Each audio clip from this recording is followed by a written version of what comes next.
America ఏం పిచ్చిదేం గాదు. దానికి కావాల్సినయి అది తెప్పించుకుంటోంది. కావాల్సినోళ్ళని ఉంచుకుంటోంది.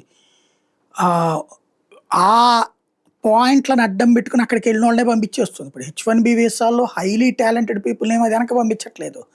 మైక్రోసాఫ్ట్‌కి సంబంధించినటువంటి అధినేత అంతకుముందు చెప్పినట్టుగా, అలాగే బిల్ గేట్స్ చెప్పినట్టుగా మైక్రోసాఫ్ట్ అనే ఒక మామూలు సంస్థ ఇవాళ ప్రపంచంలో టాప్ 5లోకి ఎందుకు చేరిందయ్యా అంటే, ఇండియన్స్ ఒక 8 మంది అక్కడికెళ్ళాక వాళ్ళిచ్చిన సజెషన్స్‌తో అట్లట్లట్ల పైకెళ్ళిపోయారు.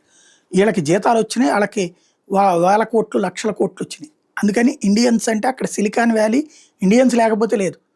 అక్కడ ఉన్నటువంటి అనేక సెక్టార్స్ ఇండియన్స్ లేకపోతే లేవు. వ్యవసాయంలో కూడా ఇండియన్స్ వలన వ్యవసాయం నడుస్తున్నటువంటి చాలా ప్రాంతాలు. కాబట్టి అక్కడ అనేక సెక్టార్ల మీద ఇండియా ప్రభావం. కాపోతే మీ వలన మేము బతకట్లేదురా అని చెప్పే ప్రయత్నమే చేస్తుంది. వాస్తవం గత 7, 8 ఏళ్లలో ఎళ్ళిన కొంతమంది దరిద్రుల మూలంగా ఈ ప్రాబ్లమ్ వచ్చింది. వాళ్ళు చదువుకోవడానికి ఎళ్ళినోళ్ళు వేరే పనులు చేయొచ్చు. ఒక పని చేస్తే బానే ఉండేది. 3, 4 పనులు చేసి చదువు మానేసేసి ఈ పనులు చేయడం బిగించేసేసి, చదువు ద్వారా వచ్చే ఉద్యోగాలు వదిలేసి, చదువుకోనోడికి వచ్చే ఉద్యోగాలను వీళ్ళు తీసుకోవడం వల్ల వచ్చినటువంటి సమస్య. దానివల్ల తలెత్తినటువంటి అసంతృప్తిని క్యాష్ చేసుకుంటున్నాడు ట్రంప్. ఇక్కడ బేసిక్ కాన్సెప్ట్ అల్లా ఇప్పుడు వాళ్ళకి మందులు, జనరిక్ మందులేం వద్దంటలేదు.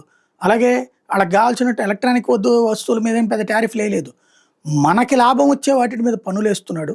వాళ్ళకి ప్రయోజనం చేకూరే వాటిటిని ఎక్కడ ఇబ్బంది పెట్టకుండా చూసుకుంటున్నాడు. అది అసలు లాజిక్.